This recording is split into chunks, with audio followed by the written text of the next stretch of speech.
How's it going, everyone? I made a trip to the feed store today, and can anyone tell me what all of this stuff down here is for? Minus the box of bullets right there. Can anyone tell me what the stuff in here is for? If you guess raising chicks, you are correct. We are getting ready for getting our chicks. Not totally sure when we're going to get ours. The North 40, where we got this stuff from, is getting the chicks in, or their first batch of chicks in, either tomorrow or the next day. Our local feed store is getting them in mid-March, so I'm not totally sure when I want to get them. We're just doing it for eggs once again, so I'm not totally sure when I want to get them. If I was doing it for meat, it would matter a little bit more, but this is just kind of how I feel, so we'll see. We'll see how far we get setting this up, but yeah, we're just going to kind of get it almost finished, and then once we get the chicks, or once we know when we're going to get the chicks, we'll finish it. So yeah, let's get to work. Alright, so this is the setup that we're going to have for the chicks when we first get them, hopefully tomorrow. We have an inch layer of some pine shavings. You don't want to use cedar shavings. You can get some respiratory issues in the chicks, which is no good. So pine shavings only, got about an inch thick layer. For the food dishes, we're going to start out with just these little lids, this one specifically being a Tostitos lid. And we're just going to fill it with one of them being a chick start and another one filled with chick grit. And they will have full access to it. They'll be able to eat it as they please. Also, since we're not getting them directly from a breeder, we're getting them from a farm store, they will have gone through some sort of a shipping process. So added electrolytes is probably a good idea, so we're going to add this to their water. The rubber tub we got for, I think it was like $45 or something like that at the same farm store, so really decent size for, I would say, 4 or 5 chicks. If you're wanting more, you would probably want to get a larger bucket, especially if you're just wanting to use one container and not move them to a larger kind of transition container between this and then the hen house. So since we're only doing 5, this should be more than enough room for them, even when they start to grow a little larger. Excuse me. But we'll see. If they do start to outgrow their home, so to speak, we will move them to a larger container before we put them outside. Now, I understand that getting chicks this early seems a little bit off, especially for how north we are, but we have had a very abnormally warm winter, and the forecast looks like that's going to continue through the next couple weeks. So providing that's the case, it shouldn't dip too low, and if it does go below freezing, I can always add this heat lamp or a different heat lamp out into the hen house, chicken coop, whatever you want to call it, and we should be okay. The chickens are pretty smart that most animals know if they're cold to go towards something warm, so we should be okay there. But anyways, we are pretty much set up and ready to go. The only thing that I'm going to do is mix up a gallon of this electrolyte blend, and then we're just going to hope our chicks come tomorrow, and we shall see. Fun day at North 40 today. Getting a barred rock. All those cute little chicks.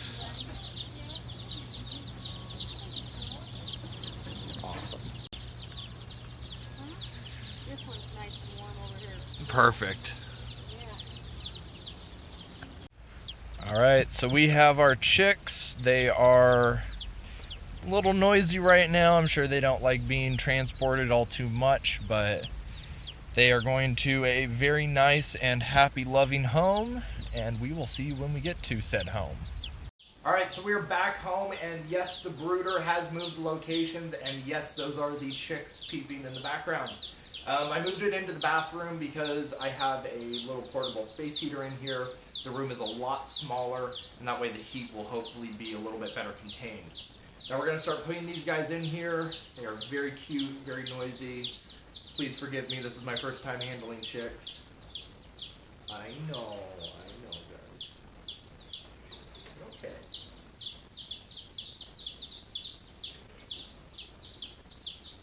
And we will go over who we have here.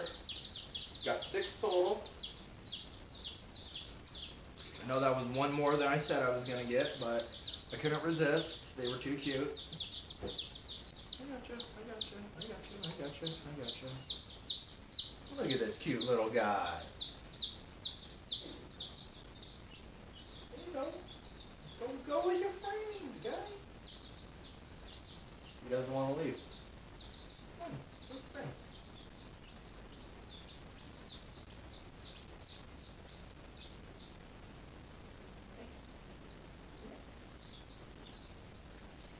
What's this? Oh, is that food? Is there food? I think that's food. Oh, that's some food, huh? That's some yummy food. I think they like food.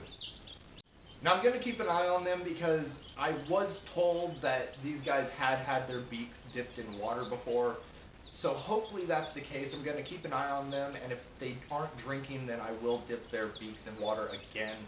The breeds that we have here, again, we got 6. Got 1 silver laced, 1 Rhode Island red, 1 barred rock, 1 golden sex link, 1 buff Orpington, and 1 speckled Sussex, or Sussex, or however you want to say it.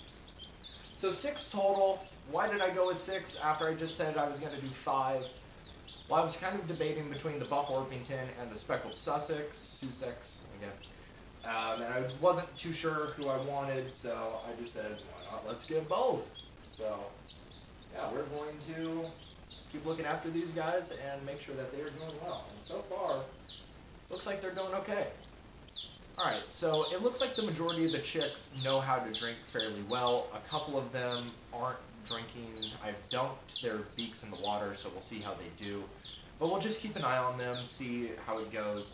I did add a little bit of water to the reservoir just to keep the levels at a consistent level.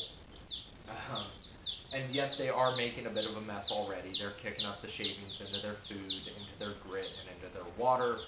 So we're just keeping an eye on them, and we will clean it out as needed. But yeah, looks like they're doing okay, and it looks like they aren't getting too hot either or too cold. Let's check the temperature. Just an El Cheapo little temp gun. According to the laser, it's 86. Yeah, about 86 degrees on the surface right there, so just around where it needs to be. Yeah. So far, so good. Alright, so it's been about an hour, and these guys seem to be doing pretty well. That being said, they do seem a little cold. You can see that they're all bunched together underneath the heat lamp. I can't angle the heat lamp any lower because I risk it falling into the bucket. And I actually did drill 2 screws into there. That way I have a prevention from it tipping into the bucket. Because that's one of my big fears, is hurting these guys. So what I'm going to do is I'm going to build a little shroud of tinfoil on the top of this just to hopefully radiate some more heat downward, because it is pretty warm up here, and if we got a little bit more heat down, it would probably help them out quite a bit. Now that being said, the temperature in the room right now is right about mid-60s, 68 degrees, and the temperature inside here on the ground is right around the 90s.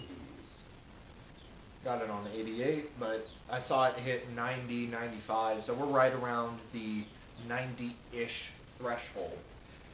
Again, they seem a little cold, so we're going to add that shroud, but they're doing okay. Alright, so I know it looks crude, I know it's rednecked as hell, but it works. It legitimately does work. So just to prove it, ambient temperature once again, mid-60s, 65, 66, somewhere around there. Here on the ground, let's see, we are reading in mid-90s, let's see. Mid-90s, caught it at 98.2. That's pretty good. I would say that that's more than warm enough for them. They seem to be enjoying it quite a bit more now. They've definitely quieted the chirping quite a bit, so hopefully they are enjoying it a little more. We're going to keep an eye on them once again. I got to add a little more water, and yeah, going well so far. So Sven is enamored with the chicks. He is being very nice to them. I basically will hold them in my hand and he'll look at them, but I make sure that he keeps a safe distance. He is very, very curious, as you can see, but I'm making sure that he's not getting too close. So another thing that I find really interesting is they don't seem to be too noise sensitive, but they are vibration sensitive. Like I accidentally bashed the lamp or the light fixture here in the bathroom with my tripod right now. They didn't care at all, but when I accidentally knock the tub a little bit, oh, they care. When I hit the ground a little too hard, they care.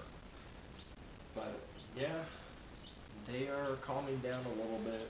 A couple of them were laying down a minute ago, but once I stood up, they got up and started walking around again. So I think they recognize that it's getting about to bedtime, so I'm going to top off their food and water. I'm going to leave that lamp on like that, and I think that should be enough. I'm not too worried about that heater.